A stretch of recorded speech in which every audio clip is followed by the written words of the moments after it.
Урок 11. Разбор падежей лезгинского языка. Ичмахира всем. На этом уроке я разберу все 18 падежей лезгинского языка и объясню выполняемые ими функции. Первые 4 падежа — это именительный, эргативный, родительный и дательный. Именительный падеж имеет 3 общих значения. Первое – объектное. Калзавоктаб – читает книгу. Второе – субъектное. Рахазвогада – говорит мальчик. Третье – определительное. Муалим Рамазан – учитель Рамазан. Эргативный падеж имеет только одно субъектное значение. Гадади Келзаво – мальчик читает.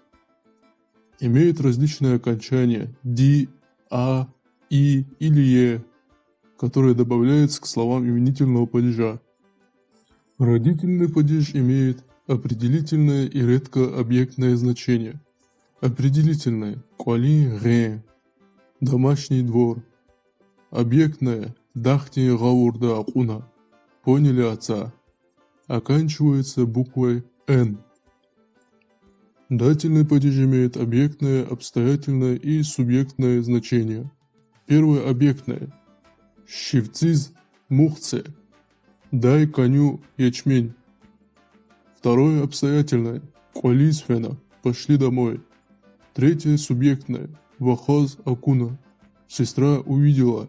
Он также используется для обозначения субъекта некоторых глаголов, в основном об эмоциях, и для выражения точки времени и направления. Оканчивается буквой «з».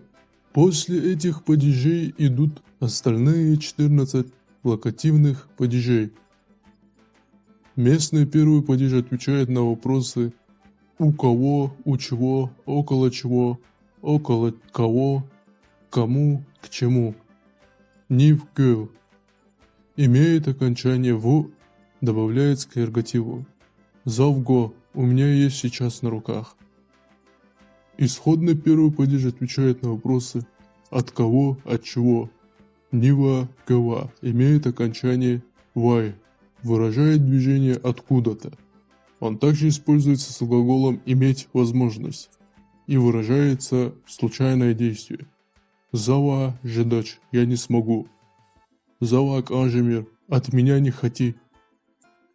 Направительный первый падеж отвечает на вопрос по направлению к кому и к чему.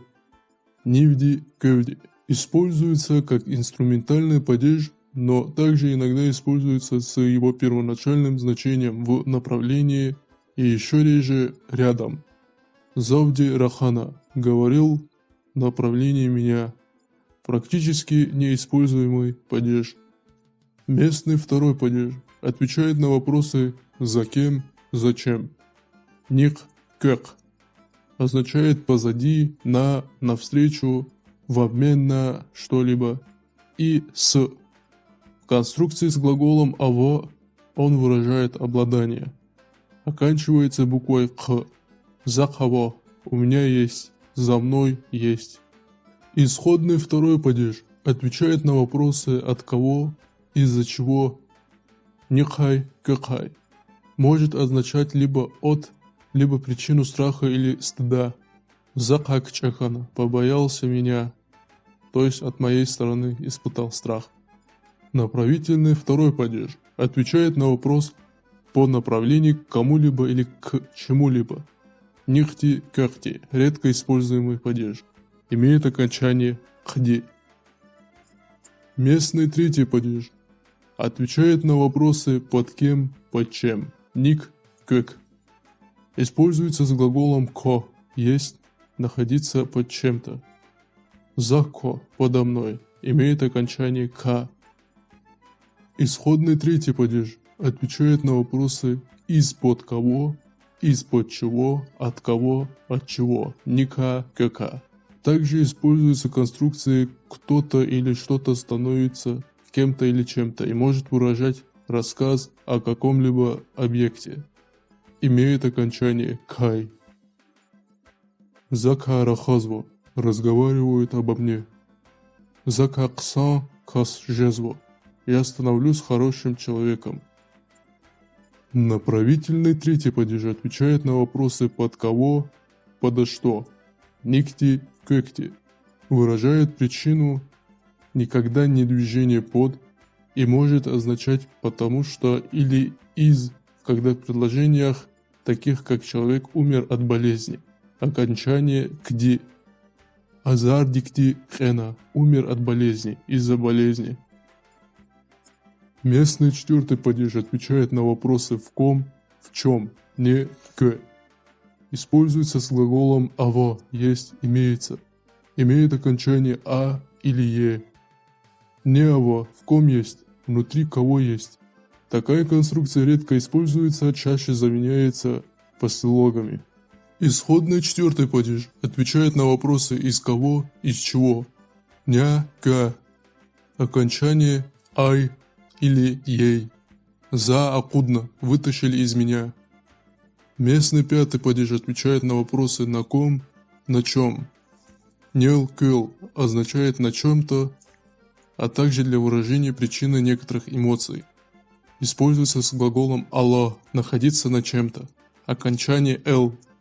Тахсир, залалач, вина не на мне. Исходный пятый падеж чаще всего отвечает на вопросы с кого, с чего. Нела, кела.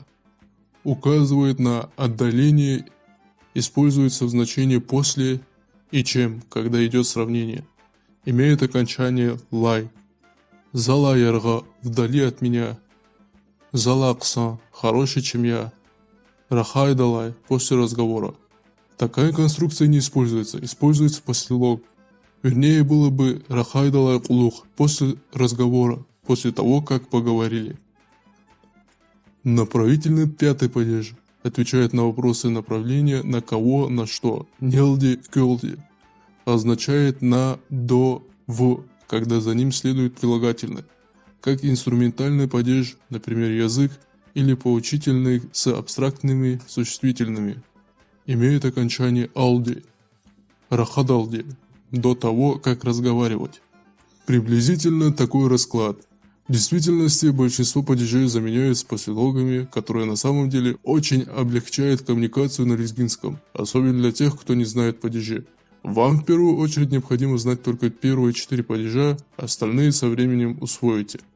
На этом хотел бы закончить этот урок. Всем спасибо за просмотр. Не забываем подписаться, дабы не пропускать новые ролики. Нажмите на колокольчик, чтобы сразу увидеть новые видео, и ставьте лайки. Увидимся на следующем уроке.